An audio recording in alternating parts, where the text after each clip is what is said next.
Hi friends, today நம்ம என்ன பார்க்க போகிறோம் அப்படின்னா தூதுவளை பூவோட பெனிஃபிட்ஸ் பற்றி தான் பார்க்க போகிறோம். ஆமாங்க, ஃப்ரெஷ்ஷாக நம்ம வீட்டில் பூத்த தூதுவளை பூக்களை வச்சு ஒரு சிம்பிளான ரெசிபி செய்யலாம். வாங்க ஃபஸ்ட்டு இதோட பெனிஃபிட்ஸ் பற்றி பார்த்துடலாம்.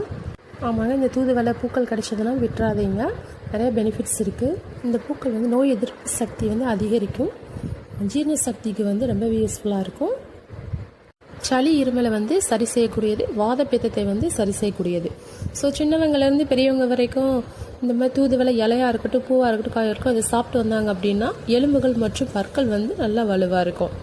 ஸோ இதை வந்து ஒரு கப் எடுத்துக்கோங்க இந்த பூவை. தென் அந்த முற்கள் வந்து ஹார்டாக இருக்கும், அதை லைட்டாக நீக்கிட்டு அப்படியே ஒரு ஸ்பூன் நெய் விட்டு வதக்கி சாப்பிட்டிங்கன்னா நிறைய பெனிஃபிட்ஸ் இருக்குது நமக்கு. தேங்க்யூ ஃபார் வாட்சிங் this video. Please subscribe my channel. Hi friends, today நம்ம என்ன பார்க்க போகிறோம் அப்படின்னா தூதுவளை பூவோட பெனிஃபிட்ஸ் பற்றி தான் பார்க்க போகிறோம். ஆமாங்க, ஃப்ரெஷ்ஷாக நம்ம வீட்டில் பூத்த தூதுவளை பூக்களை வச்சு ஒரு சிம்பிளான ரெசிபி செய்யலாம். வாங்க ஃபஸ்ட்டு இதோட பெனிஃபிட்ஸ் பற்றி பார்த்துடலாம்.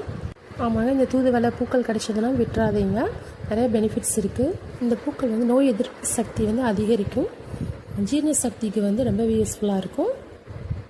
சளி இருமலை வந்து சரி செய்யக்கூடியது, வாத பித்தத்தை வந்து சரி செய்யக்கூடியது.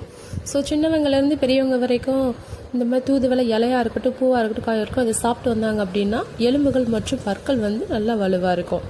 ஸோ இதை வந்து ஒரு கப் எடுத்துக்கோங்க இந்த பூவை.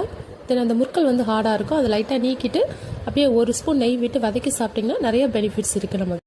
தேங்க்யூ ஃபார் வாட்சிங் this video. Please subscribe my channel.